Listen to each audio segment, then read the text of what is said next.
Hello friends.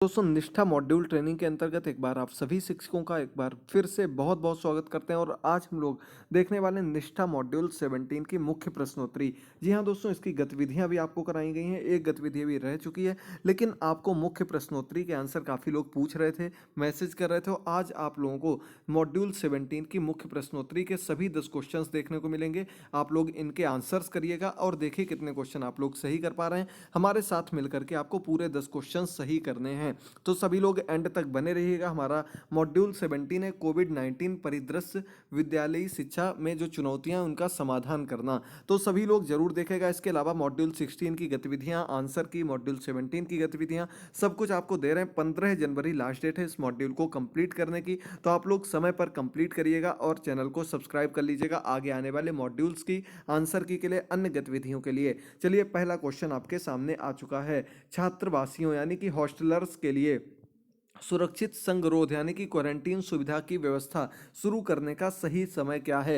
यानी कि सीधे सीधे आपसे पूछा गया, जो हॉस्टल में बच्चे रहते हैं, हॉस्टलर्स होते हैं, उनको क्वारंटीन कैसे किया जा सकता है, किस सुविधा के माध्यम से, किस व्यवस्था के माध्यम से किया जा सकता है। ऑप्शन है आपके सामने। विद्यालय में प्रवेश लेने के दौरान, विद्यालय को पुनः खोलने से पहले, विद्यालय शुरू करने के बाद, या फिर आवश्यकता पड़ने पर। तो इसका सही आंसर है विद्यालय को पुनः खोलने से पहले। यानी कि बच्चे कहीं बाहर गए हुए हैं और जब वो वापस आते हैं, विद्यालय जब पुनः खोले जा रहे हों, तब उनको क्वारंटीन करना चाहिए। 14 टाइम था, अब इसे घटा करके कहीं कहीं 7 दिन कर दिया गया, कहीं कहीं 10 दिन रखा गया है। क्वारंटीन का मतलब होता है संगरोध, यानी कि आपको एक जगह पर ही रहना है, आपको पूरे में घूमना नहीं है, एक निश्चित दूरी बनाए हुए सबसे उसी स्थान पर बने रहना है। कहीं भी जब कोई सरकारी जॉब के लिए जाता तो उसके लिए ये सुविधा भी की गई थी। चलिए, क्वेश्चन नंबर 2 पर बढ़ते हैं हम लोग। छात्रों को कोरोना वायरस के प्रसार से बचाने के लिए संबंध में विद्यालय की सुरक्षा सुनिश्चित करने के लिए कौन जिम्मेदार है। तो आपको बता दें दोस्तों,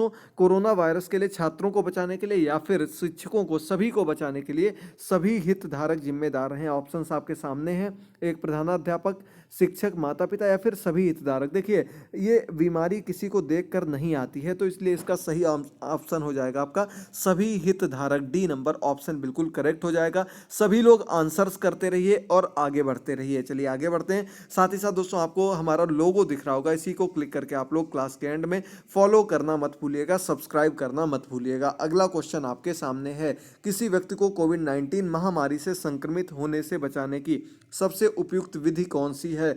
बचाने की पूछी गई, कोविड-19 महामारी है और इससे बचाने की सबसे उपयोगी विधि आपको कौन सी बताई गई थी। दोस्तों के साथ गपशप करना, हाथ मिलाना, सामाजिक दूरी, या फिर जॉगिंग। इंग्लिश में आपने पढ़ा होगा सोशल डिस्टेंसिंग, उसी को हिंदी में क्या कहते हैं, सामाजिक दूरी। 2 गज की दूरी बहुत है जरूरी, तो ये आपको बताया गया था। 2 गज की सामाजिक दूरी, 2 गज की सोशल डिस्टेंसिंग आपस में रखना बहुत ही जरूरी है। तो यहाँ पर आपका सही आंसर हो जाएगा सी नंबर ऑप्शन बिल्कुल करेक्ट हो जाएगा। चलिए आगे बढ़ते हैं अगले क्वेश्चन पर। क्वेश्चन नंबर 4 आपके सामने है।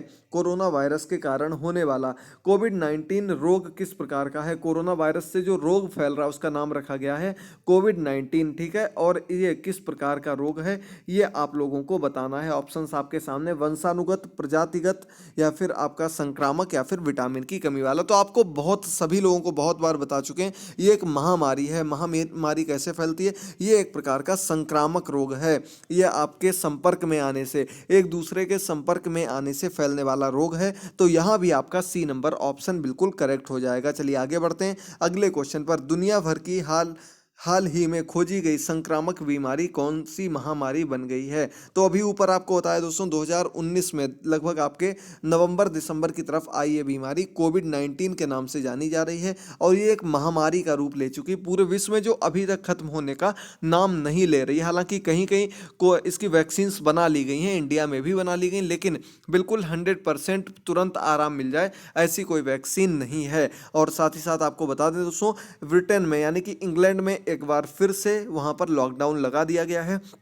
नया स्ट्रेन मिलने की वजह से वहाँ पर हालात फिर से बहुत ज़्यादा बिगड़ने लगे थे, जिसके बाद वहाँ पर आज ही एक नए तरीके का लॉकडाउन लगाया गया है। तो इसका सही आंसर कोविड-19 है। कोविड की आपको फुल फॉर्म भी बता देते हैं दोस्तों। कोविड-19 इस प्रकार से लिखा जाता है और यहाँ पर कोरोना वायरस डिजीज़ 2019 इस प्रकार से इसका नाम रखा गया है। कोविड-19 बहुत से लोगों को ये चीज़ नहीं पता होगी, तो यदि पसंद आई हो तो कमेंट बॉक्स में कमेंट करके ज़रूर बताते रहिएगा दोस्तों। आपके कमेंट्स मिलते हैं, बहुत अच्छा लगता है। अगला क्वेश्चन है, विद्यालय में सामाजिक दूरी को बनाए रखने का प्रभावी तरीका क्या है? तो इसका आंसर क्या हो जाएगा? सोशल डिस्टेंसिंग आप स्कूल में कैसे बना सकते हैं? ऑप्शंस आपके सामने दिए गए, बड़े बड़े ऑप्शंस हैं, जल्दी से पढ़ लीजिएगा। और इसका आपका करेक्ट ऑप्शन है डी नंबर ऑप्शन। छात्रों के क्रमांक के अनुसार वैकल्पिक दिवसीय विद्यालयी शिक्षा, यानी कि उनके क्रमांक के अनुसार बच्चों के जो रोल नंबर हैं उनके रोल नंबर के अनुसार वैकल्पिक व्यवस्था, यानी कि उनको एक अल्टरनेट वे में बुलाया जाए, इवन ऑड वे में बुलाया जाए। आपको पता होगा इवन ऑड सिस्टम, यानी कि एक दिन सम नंबर वाले बच्चों को बुलाया जाए, एक दिन विषम नंबर वाले बच्चों को, या जिस रूप में बुलाना चाहे अल्टरनेट वे में कम बच्चों को एक साथ पढ़ाया जाए ताकि सोशल डिस्टेंसिंग का पालन सही ढंग से हो सके। चलिए आगे बढ़ते हैं अगले क्वेश्चन पर। अगर आपको कोई भी प्रॉब्लम हो, कोई भी डाउट हो रहा हो, किसी भी चीज़ से रिलेटेड, शिक्षक हैं आपको कोई प्रॉब्लम है, तो आप लोग कमेंट बॉक्स में कमेंट करके बताइएगा, या हमने इसके लिए टेलीग्राम पर अपना एक ग्रुप बना दिया है टीचर्स हेल्प नाम का, वहां पर आप लोग जुड़ सकते हैं। वहां पर आपको जितने भी टीएलएम हैं, जितने भी आपके लेसन प्लान्स हैं, सब कुछ प्रोवाइड करते रहेंगे। बस आप लोग जल्दी से जुड़ते रहिएगा। अगला क्वेश्चन है, वैकल्पिक दिवसीय विद्यालयी मॉडल को कारगर बनाने के लिए कौन सी प्रमुख चुनौती नहीं है? नहीं पूछी गई दोस्तों, तो ऑप्शंस आपके सामने हैं। अध्ययन सामग्री इसका सही ऑप्शन हो जाएगा। अध्ययन सामग्री उसमें बिल्कुल भी बाधा नहीं बनेगी, ना ही कोई चुनौती है। इसके अलावा जागरूकता पैदा करना, ये आपकी एक मुख्य चुनौती हो जाएगी। स्वाध्याय और लचीलापन, यानी कि इस प्रक्रिया को पूरे देश में या अलग अलग स्थानों पर लागू करना एक बहुत बड़ी चुनौती है, लेकिन अध्ययन सामग्री इसमें कभी भी चुनौती नहीं बनेगा। तो इसका आपका डी नंबर ऑप्शन यहाँ पर करेक्ट हो जाएगा। आगे बढ़ते हैं, चलिए अगले क्वेश्चन पर। महामारी की अवधि के दौरान छात्रों के मानसिक कल्याण के मुद्दे को संभालने के लिए सबसे प्रभावी उपाय कौन सा है? तो महामारी की जो अवधि है इसमें बहुत से लोग डिप्रेशन में चले गए, बहुत से बच्चे परेशान हैं।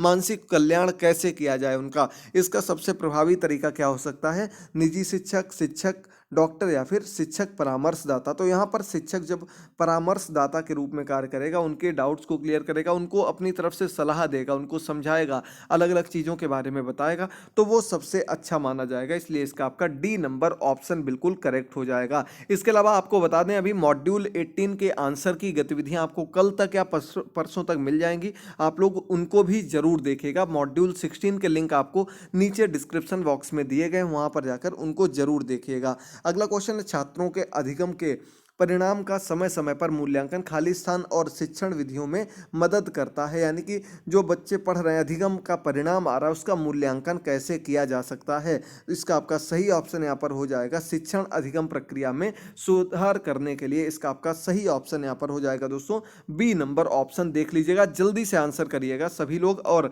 एक एक करके जुड़ते रहिएगा। अगला क्वेश्चन आपके सामने है, कोविड-19 एक व्यक्ति से दूसरे व्यक्ति में कैसे संचारित होता है? कोविड-19 जो एक से दूसरे में फैल रहा है, आप लोगों को पता होगा। लगभग अंतिम क्वेश्चन की ओर हम लोग बढ़ चुके हैं और आपको पता होगा छींकने और खांसने के लिए बहुत ही प्रतिबंध है, मास्क का प्रयोग किया जा रहा है। तो यहाँ पर इसका सही आंसर हो जाएगा दोस्तों बी नंबर ऑप्शन।